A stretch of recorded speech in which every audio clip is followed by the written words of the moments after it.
Shalom, salam sejahtera Bapak Ibu yang dikasihi Tuhan. Senang jumpa lagi pada hari ini.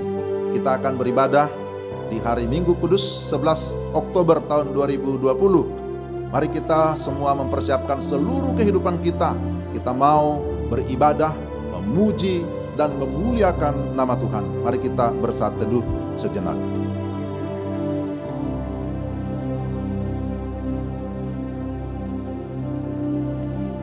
Mari kita berdiri bersama-sama, kita akan mengawali kebaktian kita pada pagi hari ini.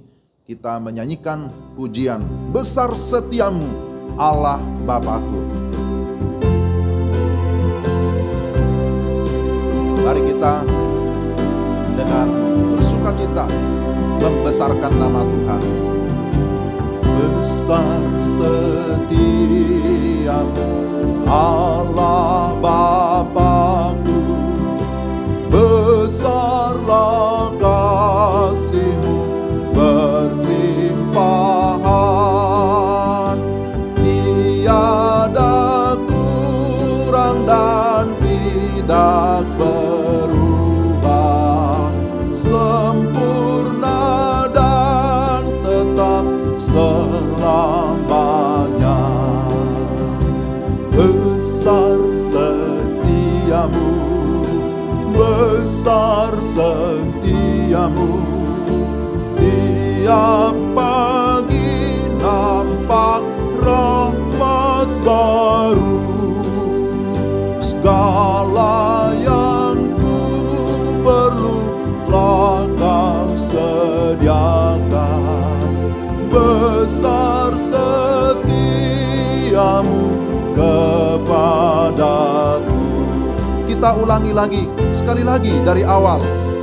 Besar setiamu Allah Bapakku.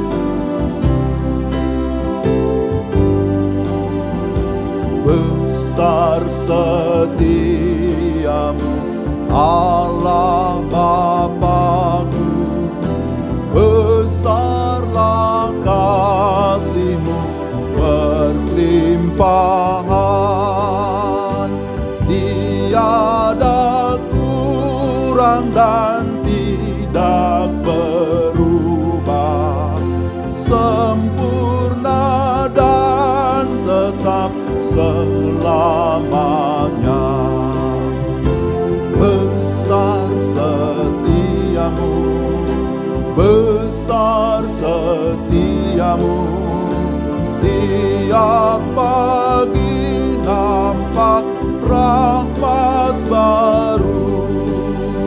Segala yang ku perlu telah Kau sediakan. Besar setiamu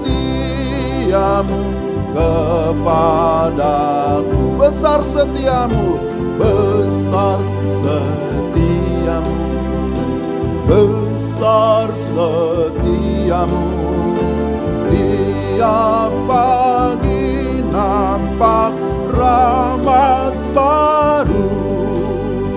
Segala yang ku perlu telah Kau sediakan. Besar setiamu kepadaku.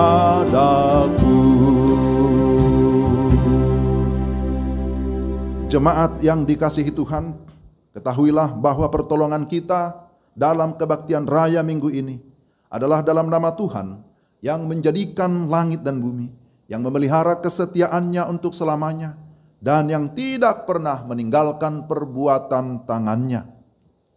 Kasih karunia dan damai sejahtera dari Allah Bapa kita dan dari Tuhan Yesus Kristus serta penghiburan Roh Kudus menyertai kita sekalian. Haleluya.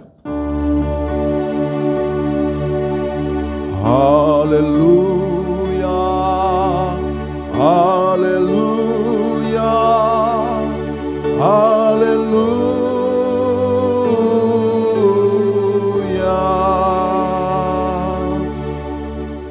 Nas pembimbing dalam ibadah kita pada hari ini diambil dari Mazmur 100 ayat 4 sampai 5. Masuklah melalui pintu gerbangnya dengan nyanyian syukur, ke dalam pelatarannya dengan puji-pujian. Bersyukurlah kepadanya dan pujilah namanya. Sebab Tuhan itu baik, kasih setianya untuk selama-lamanya, dan kesetiaannya tetap turun-temurun. Demikianlah nas pembimbing. Jemaat yang terkasih dalam Tuhan, marilah saat ini dengan rasa sesal dan malu kita merendahkan diri, mengaku segala dosa kita dengan hati yang takut akan Tuhan. Yesaya 59 ayat 1-2. Sesungguhnya tangan Tuhan tidak kurang panjang untuk menyelamatkan, dan pendengarannya tidak kurang tajam untuk mendengar. Tetapi yang merupakan pemisah antara kamu dan Allahmu ialah segala kejahatanmu, dan yang membuat dia menyembunyikan diri terhadap kamu sehingga ia tidak mendengar ialah segala dosamu. Mari kita masing-masing datang ke hadapan Tuhan, mengaku segala dosa kita dan memohon pengampunan dari Tuhan. Kita berdoa. Tuhan, kami datang kepadamu dengan segala kerendahan hati. Kami senantiasa bersyukur untuk kehidupan yang Tuhan anugerahkan. Bukan saja kehidupan sementara di dalam dunia ini, tetapi Engkau juga menjanjikan kehidupan kekal di dalam kerajaan surga melalui iman kami kepada Yesus Kristus yang adalah Tuhan dan Juru Selamat satu-satunya. Maka kami bersyukur Engkau senantiasa menjamin, menyertai kehidupan kami. Namun ya Tuhan, bahwa dalam perjalanan kehidupan kami juga menyadari bahwa dalam keterbatasan kami tidak luput dari dosa dan kesalahan, bahwa seringkali kami menyakiti hati sesama kami, baik melalui perkataan, juga pikiran yang tidak sesuai dengan firman Tuhan, bahkan juga sikap atau tindakan kami yang kadangkala tidak menyukakan hati sesama, terlebih tidak menyukakan hati Tuhan. Maka pada saat ini Tuhan, dengan segala kerendahan hati kami datang kepadamu memohon belas kasihan Tuhan. Kiranya Tuhan berkenan mengampuni segala dosa kami. Kiranya Engkau berkenan menguduskan kehidupan kami, sehingga kami layak ya Tuhan untuk menyembah-Mu. Kami layak ya Tuhan untuk datang beribadah kepadamu. Dan kami layak untuk menerima segala berkat-berkat rohani yang Tuhan sediakan bagi kami. Kami sungguh percaya kebenaran firman Tuhan. Ketika kami sungguh-sungguh mengaku dosa kami, maka Engkau Allah yang setia dan adil. Engkau akan mengampuni segala dosa kami, menyucikan kami dari segala kejahatan kami. Terima kasih Tuhan, kami sudah datang kepadamu memohon pengampunan hanya di dalam nama Yesus Kristus, Tuhan dan Juru Selamat kami yang hidup. Amin. Jemaat sekalian, silakan duduk.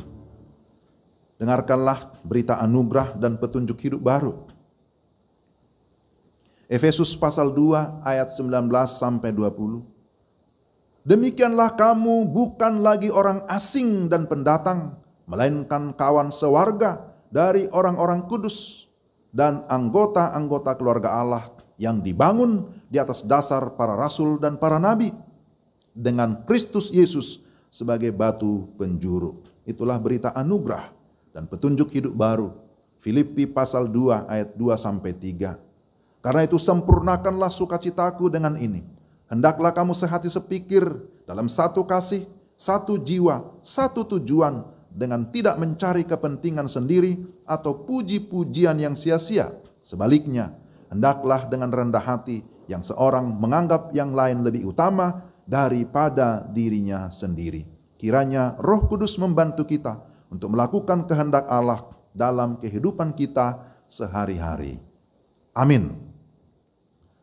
Jemaat yang dikasihi Tuhan, kita semua tentu bersyukur, kita semua bersukacita oleh karena Tuhan sudah mengampuni dosa kita, bahkan juga memberikan kita jaminan kehidupan kekal melalui Yesus Kristus, Tuhan dan Juru Selamat satu-satunya. Karena itu mari kita terus mau dipimpin oleh Tuhan, hidup sesuai dengan kehendak-Nya. Kita bernyanyi bersama-sama, jadilah Tuhan kehendak-Mu. Kaulah penjunan, aku tanahnya. Mari kita merendahkan hati kita. Kita mempersiapkan seluruh hidup kita untuk menerima kebenaran firman Tuhan.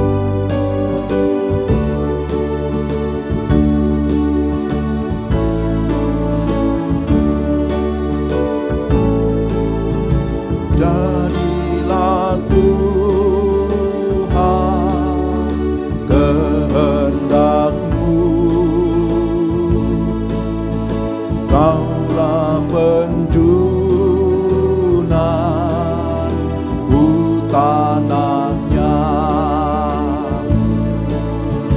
bentuklah aku sesukamu,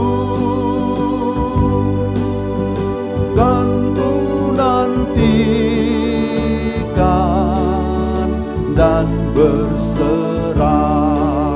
Ayat yang kedua, jadilah Tuhan kehendak-Mu, tiliklah aku dan ujilah.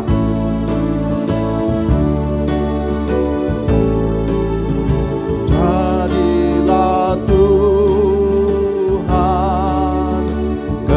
kehendak-Mu, tiliklah aku dan ujilah. Sucikan hati, pikiranku, dan di depan-Mu ku menyembah.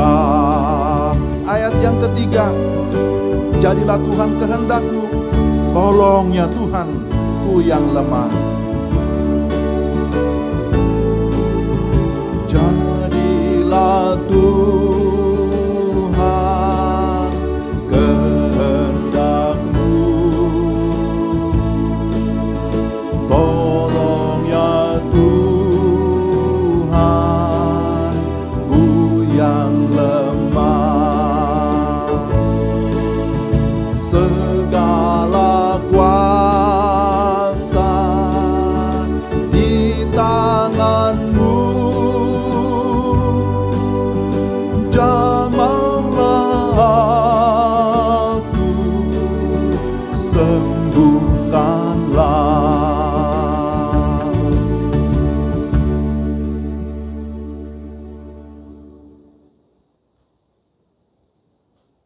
Mari kita berdoa sebelum kita membaca dan merenungkan firman Tuhan.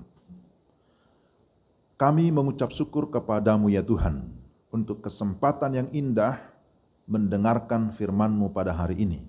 Kami berdoa supaya Allah Roh Kudus yang sudah mengilhamkan firman-Mu kiranya juga menerangi hati kami, sehingga kami dapat mengerti firman-Mu dengan baik, dan oleh firman-Mu hati kami, iman kami diteguhkan. Kami siap mendengarkan firman-Mu di dalam Kristus Yesus Tuhan kami. Amin. Mari kita sama-sama membuka Alkitab kita dari Injil Matius pasal 22 ayat 1 sampai 14.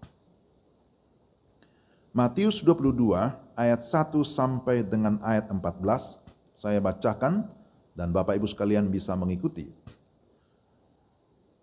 Lalu Yesus berbicara pula dalam perumpamaan kepada mereka. Hal kerajaan surga seumpama seorang raja yang mengadakan perjamuan kawin untuk anaknya.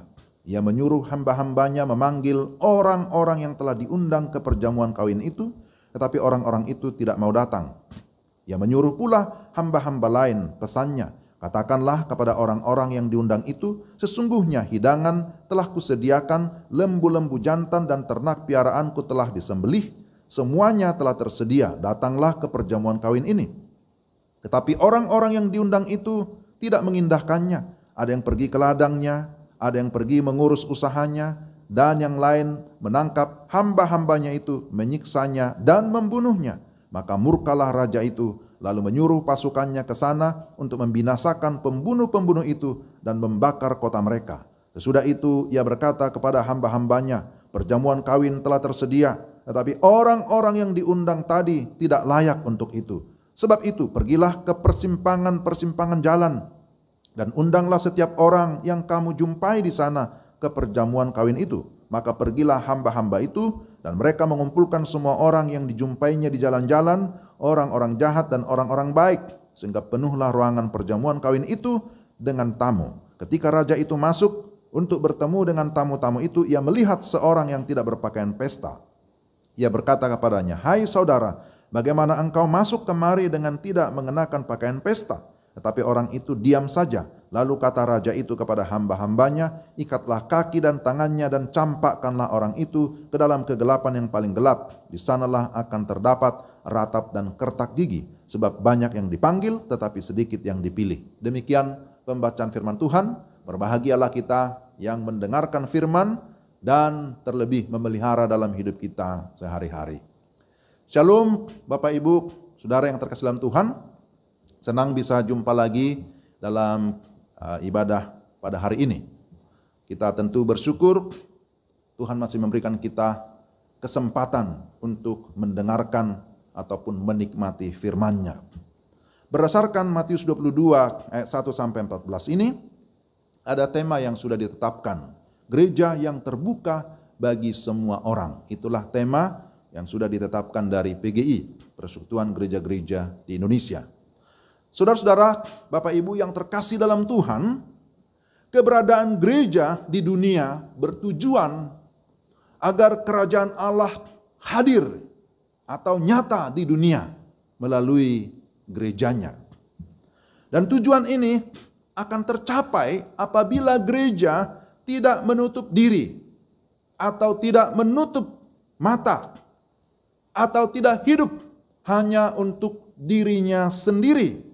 Tetapi gereja harus menghidupi lingkungannya atau menjadi berkat bagi lingkungannya. Maka sekali lagi berdasarkan pembacaan firman Tuhan ini, tema gereja yang terbuka bagi semua orang, ini adalah tema yang sangat penting. Jikalau saudara-saudara, Bapak Ibu memperhatikan ketika kita mengucapkan pengakuan iman rasuli, maka salah satu kalimat yang ada di sana disebutkan gereja yang kudus dan am. Jadi saudara-saudara, gereja yang am ini berbicara tentang sifat gereja. Ada sifat gereja yang lain. Tadi sudah disebutkan gereja yang kudus, yang holy, holiness, kekudusan. Gereja yang esa, gereja yang satu atau unity. Gereja yang bersifat rasuli atau disebut apostolicity. Tapi juga ada gereja yang am, disebut dengan Catholicity. Gereja yang am adalah gereja yang universal. Gereja yang umum atau gereja yang memang harus terbuka bagi semua orang kapan saja dan di mana saja. Ini bicara tentang sifat gereja. Bahwa gereja ada memang bersifat universal dan juga terbuka bagi semua orang. Pertanyaannya adalah bagaimana menjadi gereja yang terbuka dan keterbukaan seperti apa yang dimaksudkan? Maka melalui tema ini saudara-saudara, ada 3 hal yang ingin saya sampaikan. Pertama, gereja yang terbuka adalah gereja yang sudah diperbarui dan mau terus memperbarui dirinya. Ketika kita memperingati hari reformasi, pada minggu yang lalu juga sudah disinggung ya, bahwa bulan Oktober disebut sebagai bulan reformasi, juga bulan penginjilan di Indonesia, juga memperingati hari perjamuan kudus sedunia ya. Ada satu semboyan yang disebutkan yaitu Ecclesia Reformata Semper Reformanda. Gereja yang hidup, gereja yang bertumbuh adalah gereja yang terus-menerus mau dibaharui dan mau memperbaharui dirinya. Saudara, kita pasti pernah dengar lagu, bukan hanya pernah, tapi saya yakin juga sering. Gereja bukanlah gedungnya, bukan pula menaranya, tapi kemudian dikatakan lihat ke dalamnya. Gereja adalah orangnya. Bicara tentang gereja berarti bicara tentang orang. Orang yang seperti apa? Tentu adalah orang yang sudah percaya dan menerima Yesus Kristus secara pribadi sebagai Tuhan dan Juru Selamatnya. Sebab Yesus adalah Sang Kepala Gereja dan gereja adalah tubuhnya. Jikalau Kristus adalah kepala, maka gereja harus mengikuti Sang Kepala. Mengikuti pola pikirnya, mengikuti perasaannya, mengikuti kehendaknya. Tadi kita bernyanyi, jadilah Tuhan kehendak-Mu. Beberapa minggu yang lalu, saudara-saudara, kita sudah membahas Filipi pasal 2. Semoga Bapak Ibu masih ingat. Dan saya ingatkan lagi. Itu berbicara tentang Kristus yang merendahkan dirinya dan taat sampai mati di kayu salib. Dia datang ke dunia demi keselamatan manusia yang berdosa. Di dalam Matius 22 yang tadi kita sudah baca, Yesus sedang berbicara kepada imam-imam kepala, kepada orang Farisi, kepada tua-tua Yahudi tentang kerajaan surga. Bicara tentang kerajaan Allah. Bahwa orang yang masuk ke dalam kerajaan Allah adalah orang-orang yang meresponi panggilan atau meresponi undangan dari Tuhan. Bukankah Tuhan Yesus berfirman, marilah kepadaku, hai kamu yang letih, lesu, dan berbeban berat. Dia mengundang, marilah kepadaku, kamu yang berdosa. Saudara yang terkasih dalam Tuhan, yang menjadi anggota kerajaan surga adalah orang-orang yang meresponi undangan itu. Yang mau sungguh-sungguh bertobat, yang mau sungguh-sungguh percaya, yang mau sungguh-sungguh menerima Kristus Yesus sebagai Tuhan dan penyelamat satu-satunya. Dan ketika seseorang sungguh-sungguh percaya dan terima Kristus, hidupnya dibaharui secara rohani. Dan bukan saja dia mengalami pembaruan, tetapi dia juga terus mau memperbarui dirinya dengan pola pikir seperti Kristus. Dengan perasaan, dengan kehendak seperti Kristus. Memiliki karakter rohani yang sudah diubahkan. Memiliki sifat atau karakter sebagai anggota kerajaan Allah. Saudara-saudara, Bapak Ibu yang terkasih dalam Tuhan Yesus Kristus. Jikalau kita menilik ke belakang bagaimana sejarah umat Allah, sejarah bangsa Israel ketika mereka sudah keluar dari perbudakan di Mesir, di dalam perjalanan menuju tanah perjanjian. Apa yang kita lihat, apa yang kita baca di dalam kitab Keluaran, bahwa mereka ternyata masih tetap berpusat kepada diri sendiri. Mereka tetap egois. Mereka senantiasa bersungut-sungut. Mereka memberontak baik kepada pemimpin mereka yaitu Musa, juga kepada Tuhan. Ternyata ketika Yesus sudah datang pun berhadapan dengan orang-orang Farisi, berhadapan dengan ahli Taurat, berhadapan dengan orang-orang Yahudi, ternyata belum ada pembaruan. Masih tetap sama seperti orang Israel dahulu ketika ada di dalam perjalanan menuju tanah Kanaan. Tidak berubah sama sekali. Padahal mereka adalah orang-orang yang mengaku mengerti kebenaran. Orang-orang yang agamais. Orang-orang yang sudah melayani di bait Allah. Orang-orang sudah memberitakan kebenaran firman. Tetapi mereka sekali lagi hanya berfokus kepada kepentingan diri sendiri. Egonya tinggi. Sehingga Yesus begitu marah. Berkata bahwa mereka adalah orang yang tegar tengkuk. Mereka disebut sebagai orang-orang yang munafik. Seperti ular beludak keras kepala. Saudara-saudara, Bapak Ibu yang terkasih dalam Tuhan Yesus Kristus. Gereja yang terbuka adalah gereja yang sudah dibaharui. Dan mau menerima pembaruan. Mau membarui diri. Terbuka terhadap segala sesuatu yang memang itu mendatangkan kebaikan, mendatangkan pertumbuhan, mendatangkan kedewasaan, ataupun satu pembaruan secara rohani. Jadi seperti semboyan yang disebutkan pada reformasi. Ecclesia reformata, semper reformanda. Bahwa gereja yang terbuka adalah gereja yang mau terus mengalami pembaruan, siap dibaharui sesuai dengan apa yang Tuhan kehendaki. Yang kedua, Bapak Ibu, gereja yang terbuka adalah gereja yang mau menerima perbedaan. Gereja yang terbuka adalah gereja yang mau menerima kebinekaan. Gereja memang disebut sebagai satu kesatuan atau unity. Akan tetapi di dalamnya ada keberagaman, ada diversity. Jadi ada istilah unity in diversity. Artinya ada, kalau dalam prinsip kenegaraan kita, Bhinneka Tunggal Ika. Walaupun banyak perbedaan, berbeda-beda, tapi sesungguhnya ada satu kesatuan di dalamnya. Satu nusa, satu bangsa, satu bahasa, begitu ya. Demikian juga sebenarnya orang-orang yang sudah dibaharui tadi, orang-orang yang sudah di dalam Kristus, hendaklah juga bisa menerima satu dengan yang lain. Orang-orang sudah percaya kepada Kristus, atau kita sebut sebagai orang-orang Kristen, orang Kristen, orang percaya kepada Kristus, hendaknya juga bisa saling menerima satu dengan yang lain.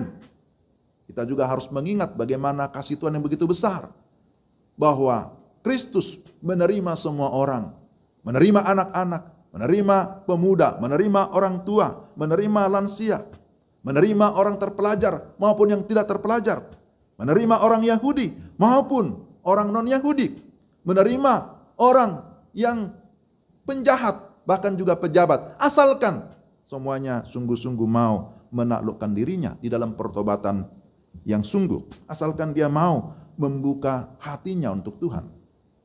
Maka saudara-saudara, Bapak Ibu yang terkasih dalam Tuhan Yesus Kristus,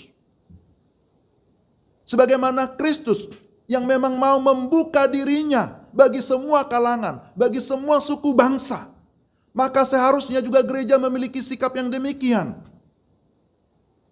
Apalagi masih sesama orang Kristen. Kadangkala masih sesama orang Kristen saja sudah saling menutup pintu ya, menutup komunikasi hanya karena perbedaan merek gereja misalnya. Sinodenya berbeda, tata ibadahnya berbeda, ada dogma yang berbeda. Kadang itu menjadi persoalan, itu menjadi perdebatan. Pada masa sekarang memang lagi booming juga. Kalau Bapak Ibu menyaksikan di media sosial, di media seperti YouTube, waduh, itu banyak sekali pengajaran. Memang di masa pandemi ini semakin banyak orang yang mengambil kesempatan menggunakan media, tapi seringkali bahwa pengajaran-pengajaran yang muncul di sana mengajarkan sesuatu yang berbeda dari apa yang kita sudah pahami. Jadi saudara, memang kita harus menerima adanya perbedaan, saling menerima sekalipun berbeda, tetapi terhadap hal-hal yang memang prinsip yang bertentangan dengan firman, ya kita tentu harus ada filter, kita harus bisa memilah, kita harus bisa memisahkan mana yang benar, mana yang salah. Tetapi jangan kita terjebak hanya oleh karena nama gereja, hanya oleh karena perbedaan tata cara ibadah, akhirnya kita menutup diri satu dengan yang lain. Perbedaan itu selalu ada. Tetapi ketika kita masih memiliki iman yang sama kepada Kristus, maka sebenarnya kita masih bisa duduk bersama. Yesus memanggil semua orang tanpa terkecuali. Dia mau melayani semua orang. Baik orang yang buta, orang yang lumpuh, orang yang kerasukan setan, orang yang kaya, orang yang miskin.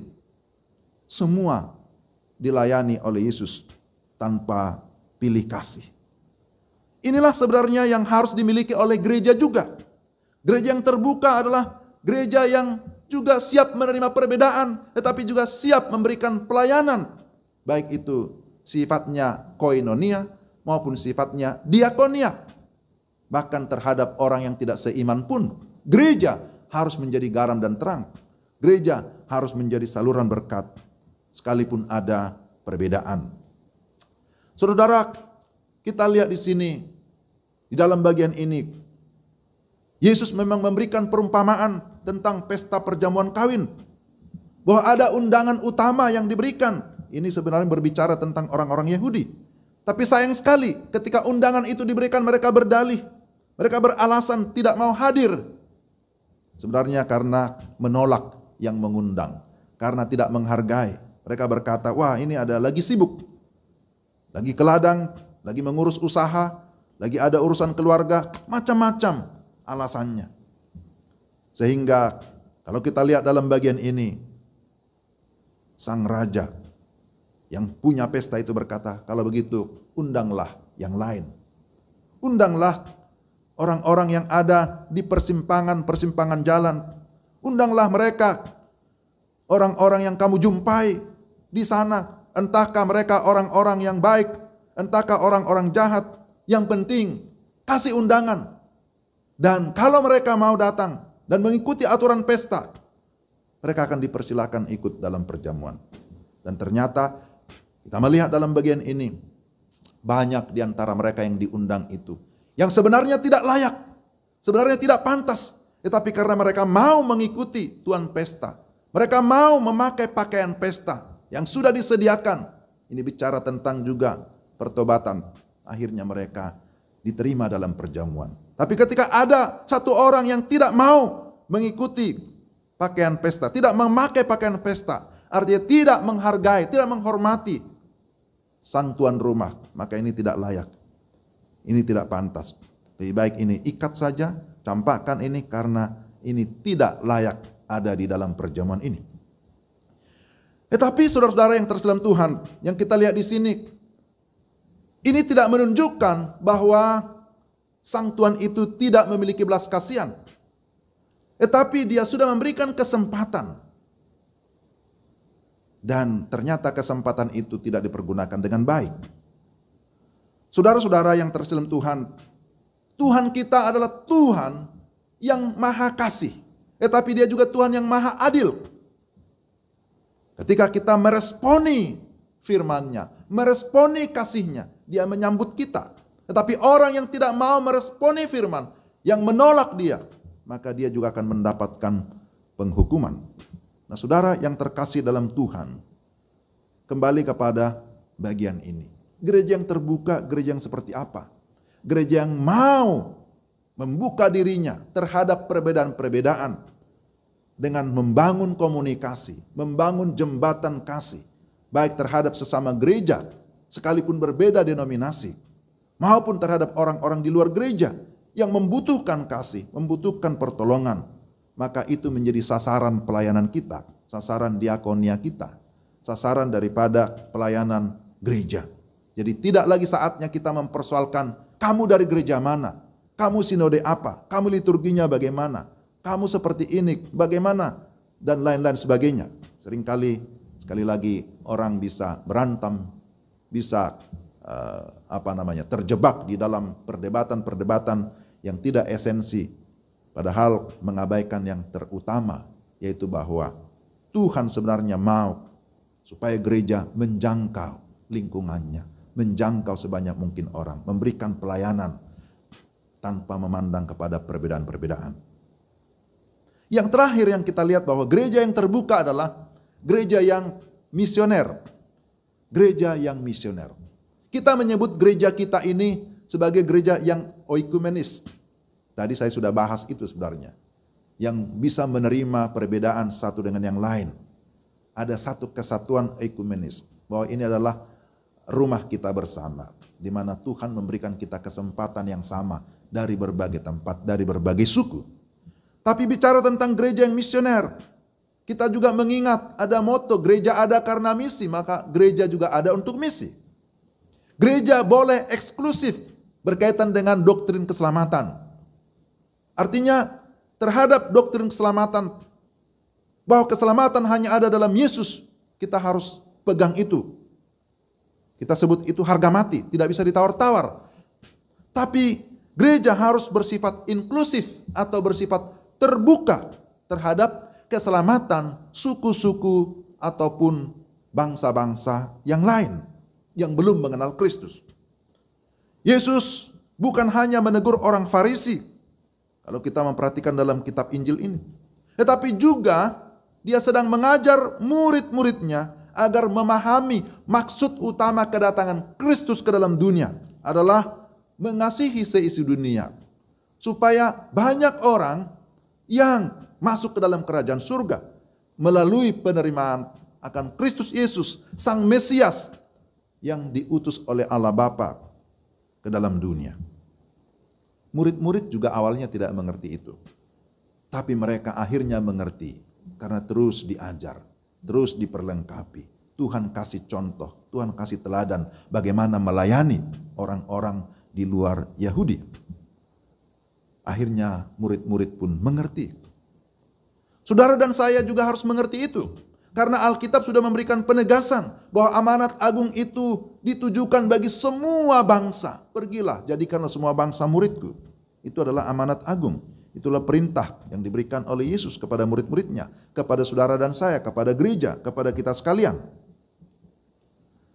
Jadi itu adalah pesan misi yang harus dikerjakan oleh gereja, yang harus dikejar oleh gereja, dikerjakan dan dikejar oleh gereja supaya bisa terselesaikan.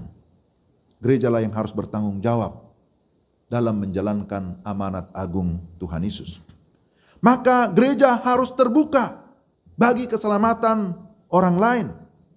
Gereja harus terbuka dalam menjalankan misi amanat agung, pemberitaan Injil. Saudara pasti ingat ya, satu kali Yesus begitu marah. Marah kepada orang-orang Yahudi, kepada para imam-imam yang ada di sekitar bait Allah. Kenapa Yesus marah? Karena mereka menutup akses terhadap orang-orang di luar Yahudi yang mau datang berdoa di bait Allah. Padahal di sekitar bait Allah itu sudah disediakan namanya pelataran bangsa-bangsa. Tempat itu dikhususkan bagi orang-orang non-Yahudi atau di luar Yahudi. Tetapi pelataran bangsa-bangsa itu pun mereka kuasai. Mereka kuasai. Dan di sana mereka berjual beli. Persoalan utamanya bukan jual belinya. Tetapi persoalannya mereka merampok, menguasai tempat itu. Itu sebabnya Yesus begitu marah dan berkata, "Mengapa engkau menjadikan rumahku seperti sarang penyamun?" Yesus marah, menyebut mereka penyamun, perampok. Itu dalam Markus 11 ayat 17. Bagaimana dengan gereja masa kini? Bagaimana dengan gereja kita? Apakah kita masih punya hati untuk menjangkau suku-suku lain, bangsa-bangsa lain yang belum terjangkau oleh Injil? Ya, kita sudah melakukannya, tapi baru sedikit. Mari kita lanjutkan spirit, semangat itu. Bahwa gereja yang misioner adalah gereja yang punya hati, yang berbelas kasihan. Seperti Yesus melihat orang banyak itu berbelas kasihan. Matius pasal 9 ya. Tergelaklah hatinya oleh belas kasihan karena mereka terlantar seperti domba yang tidak bergembala. Saudara-saudara yang terkasih dalam Tuhan, itulah hati Yesus, itulah hati Bapa. Bagaimana dengan hati kita sebagai anak-anak Tuhan? Bagaimana dengan hati gereja? Masihkah memiliki hati yang misioner, yang mau melihat bangsa-bangsa lain, suku-suku lain percaya dan mengenal Kristus Yesus sebagai Tuhan dan Juru Selamat, supaya mereka tidak binasa karena dosanya. Sekarang kita berada dalam masa-masa pandemik, masa-masa yang sulit. Bukan hanya kita, tapi semua seluruh dunia pada umumnya. Saya kira di masa-masa pandemi ini banyak juga jiwa yang lelah. Banyak yang terlantar. Banyak mereka yang seperti domba tidak bergembala. Bukankah kita selalu mendengarkan banyak laporan ya, kejadian-kejadian akibat pandemi ini. Bukan hanya mereka yang terpapar COVID, tapi juga dampak dari COVID. Mereka bermasalah dengan masalah pekerjaan, dengan masalah ekonomi, dengan masalah keluarga. Tidak sedikit bermasalah karena masalah keuangan, keluarga bisa berpisah. Kemudian banyak bisa terjadi perampokan, pembunuhan dan lain sebagainya. Mereka terlantar seperti domba yang tidak bergembala. Biarlah ini juga menjadi perhatian kita, menjadi pokok doa kita, menjadi sasaran misi kita.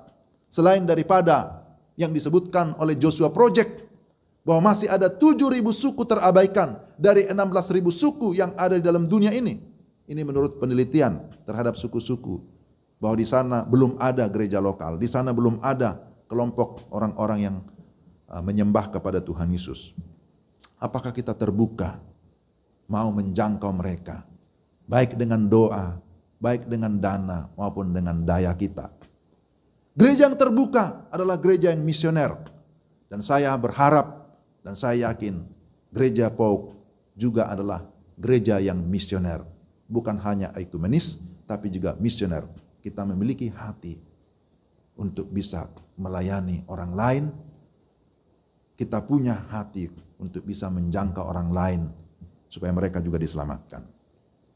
Sebagai kesimpulan, Bapak Ibu, Saudara yang terkasih dalam Tuhan, ingatlah sekali lagi bahwa gereja adalah tubuh Kristus dan Kristus adalah kepala. Gereja yang adalah tubuh Kristus adalah kepunyaan Kristus, milik Kristus. Maka dia berkuasa atas hidup kita. Yesus sudah pernah berkata, sebagaimana Bapa mengutus aku juga mengutus kamu. Maka gereja menjadi utusan Kristus ke dalam dunia ini. Di dalam dunia ini. Untuk apa? Untuk melayani. Kita terbuka untuk melayani sebanyak mungkin orang. Kita tidak boleh menutup mata terhadap keadaan sekitar, terhadap apa yang sedang terjadi. Gereja harus memiliki kepekaan. Gereja harus memiliki kerinduan untuk melihat orang-orang lain juga bisa masuk ke dalam kerajaan surga. Kita punya pola pikir yang sudah diubahkan seperti Kristus. Tidak lagi berpusat kepada diri sendiri, tetapi berpusat kepada orang lain. Tidak lagi berpusat kepada gereja lokal, tapi kita melihat kepada gereja universal, gereja yang bersifat global.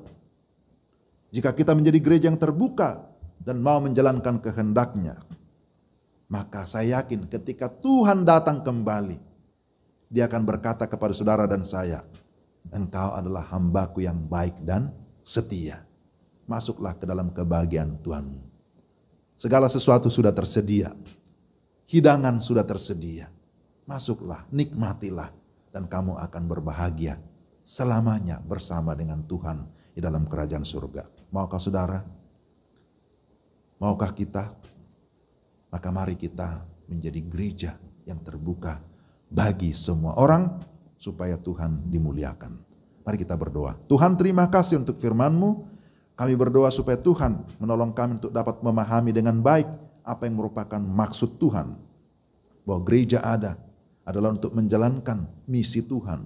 Gereja yang terbuka, gereja yang mau diperbaharui, gereja yang mau melayani,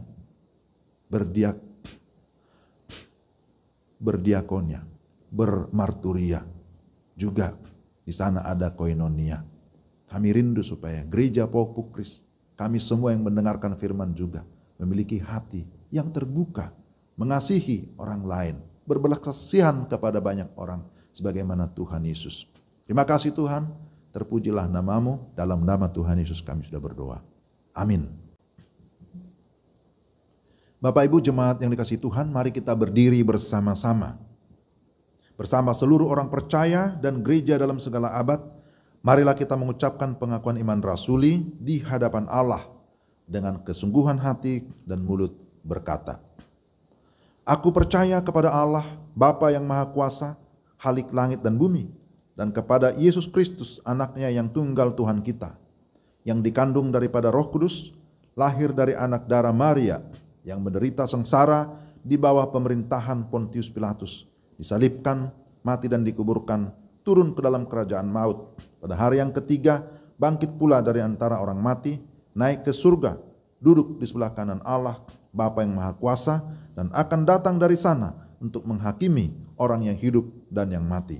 Aku percaya kepada Roh Kudus, gereja yang kudus dan am, persekutuan orang kudus, pengampunan dosa, kebangkitan daging, dan hidup yang kekal. Amin. Silakan duduk Bapak Ibu yang dikasihi Tuhan. Kini tiba saatnya kita akan memberikan persembahan syukur dan juga persembahan persepuluhan yang terbaik bagi Tuhan. Bawalah seluruh persembahan persepuluhan itu ke dalam rumah perbendaharaan supaya ada persediaan makanan di rumahku. Dan ujilah aku, firman Tuhan semesta alam, apakah aku tidak membukakan bagimu tingkap-tingkap langit dan mencurahkan berkat kepadamu sampai berkelimpahan. Malaki 3 ayat yang ke-10. Jemaat sekalian, mari kita mempersiapkan persembahan kita.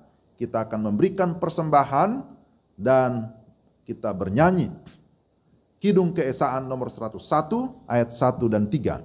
Ku diberikan kidung baru.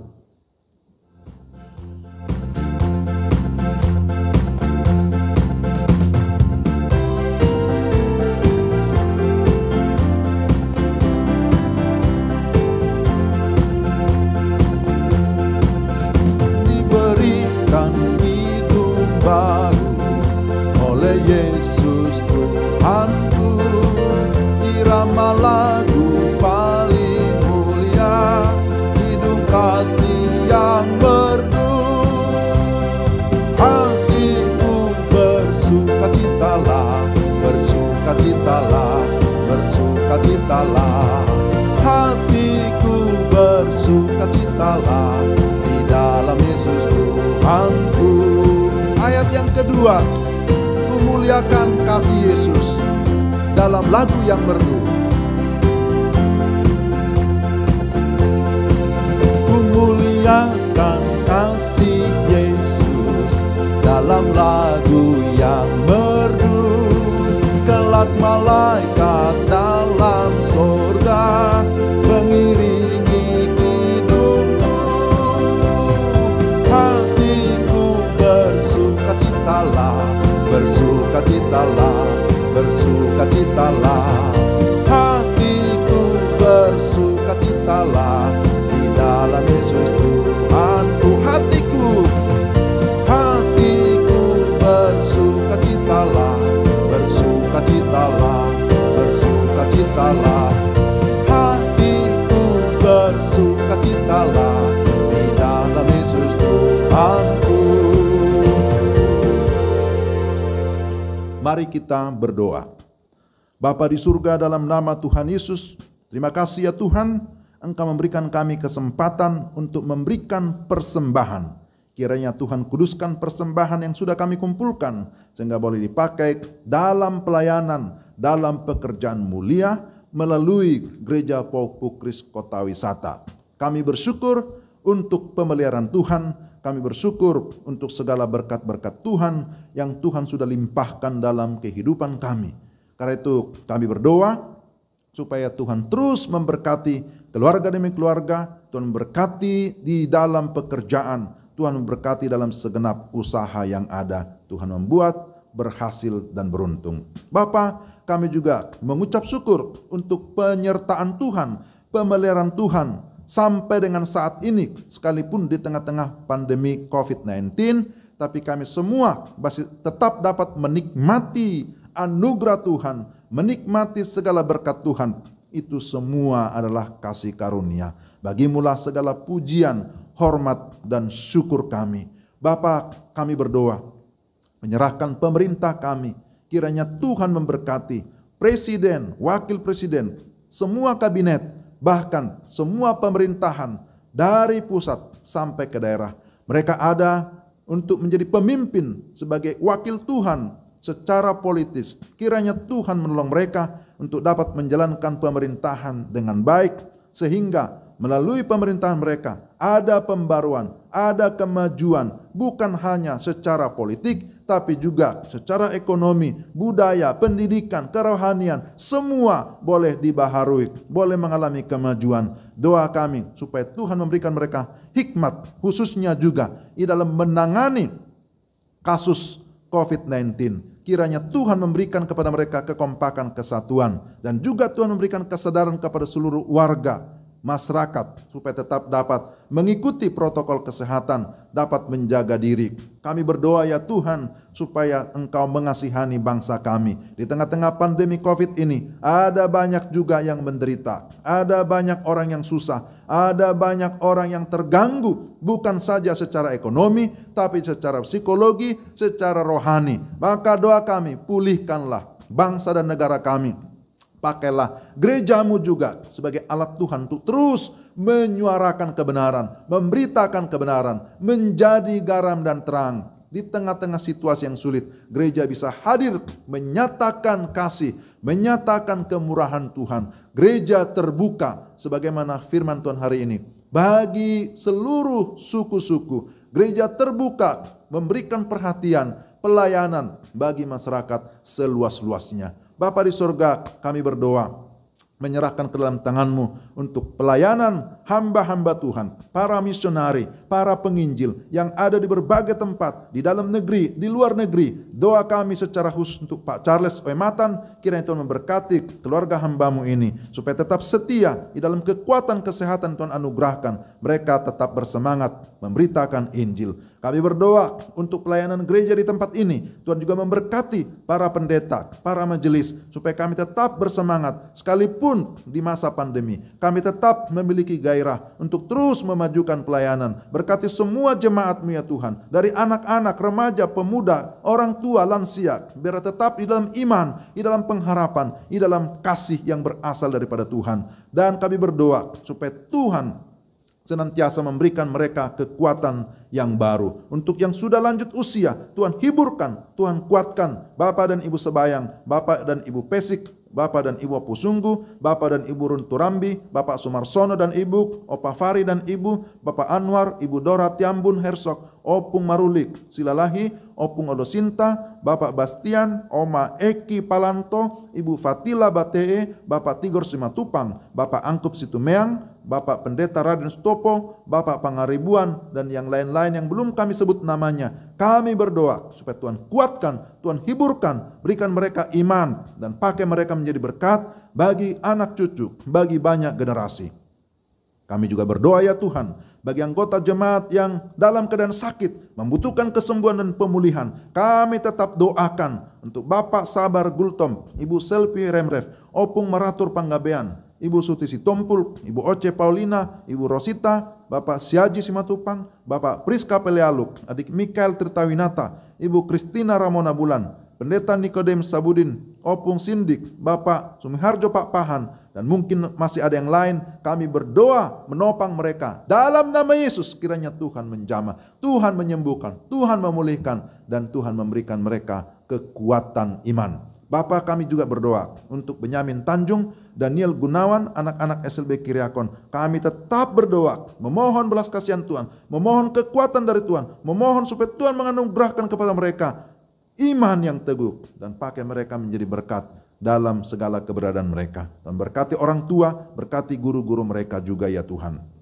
Kami berdoa Tuhan menyerahkan untuk Ibu Risma Wijaya yang juga mengandung anak yang Tuhan karuniakan. Tuhan berkati ibu maupun anak berada dalam keadaan sehat oleh karena pemeliharaan Tuhan. Kami juga berdoa menyerahkan ke dalam tangan-Mu beberapa anggota jemaat yang minggu ini berulang tahun. Kami berdoa mengucap syukur, menyerahkan ke dalam tangan-Mu Ibu Melka Oktavia, Bapak Josdi Situmorang, anak Marsal Kalisto Askiel, Ibu Sri Kusniawati, Bapak Okto Christian Pangaribuan, Bapak Saur Hasugian, adik Samuel Vikario Keaka Runtu. Kami berdoa supaya Tuhan memberkati semua anak-anak-Mu ya Tuhan. Berikan mereka panjang umur, kekuatan dan kesehatan, iman yang teguh, dan pengenalan akan Tuhan semakin bertambah-tambah dalam hidup mereka, dan juga semakin mengasihi Tuhan, semakin mengasihi sesama, dan kehidupan mereka diberkati oleh Tuhan dan menjadi berkat bagi banyak orang.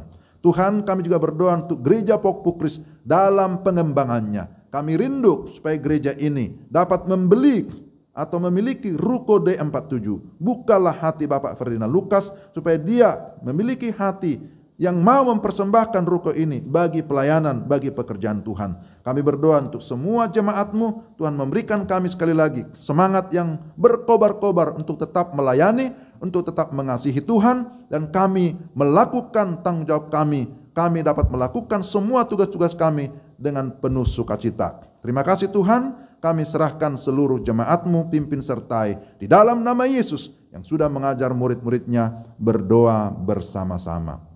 Bapa kami yang di surga, dikuduskanlah nama-Mu. Datanglah kerajaan-Mu, jadilah kehendak-Mu di bumi seperti di surga. Berikanlah kami pada hari ini makanan kami yang secukupnya, dan ampunilah kami akan kesalahan kami seperti kami juga mengampuni orang yang bersalah kepada kami. Dan jangan membawa kami ke dalam pencobaan, tetapi lepaskanlah kami daripada yang jahat. karena Engkau yang punya kerajaan dan kuasa dan kemuliaan sampai selama-lamanya. Amin. Saudara-saudara, Bapak Ibu yang dikasihi Tuhan, kita sudah tiba di penghujung ibadah kita. Saya mengajak kita semua berdiri bersama-sama. Kita memuji Tuhan.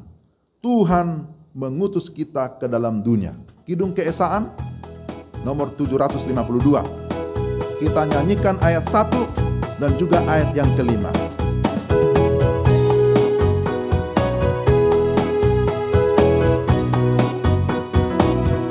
Kita menaikkan pujian ini dengan sukacita. Tuhan mengutus kita ke dalam dunia, bawa pelita kepada yang gelap. Tuhan mengutus kita ke dalam dunia, bawa pelita kepada yang gelap. Meski dihina serta dilanda duka, harus melayani dengan sepenuh. Dengan senang, marilah kita melayani umat-Nya. Dengan senang, berarti kita memuliakan nama-Nya. Ayat yang kelima, Tuhan mengutus kita ke dalam dunia untuk melawat orang terbelenggu. Tuhan mengutus kita ke dalam dunia untuk melawat orang terbelenggu. Meski dihina serta dilanda duka, harus melayani dengan sepenuh. Dengan senang, marilah kita melayani umat-Nya. Dengan senang, berarti kita memuliakan nama-Nya. Dengan senang,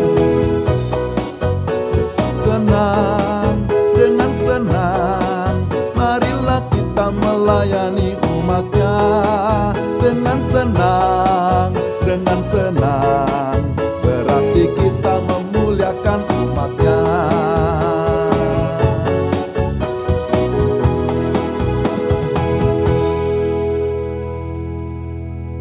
Arahkanlah hatimu kepada Tuhan dan terimalah berkat-Nya. Tuhan memberkati engkau dan melindungi engkau. Tuhan menyinari engkau dengan wajah-Nya dan memberi engkau kasih karunia. Tuhan menghadapkan wajah-Nya kepadamu dan memberi engkau damai sejahtera dari saat ini sampai selama-lamanya. Amin. Amin. Amin.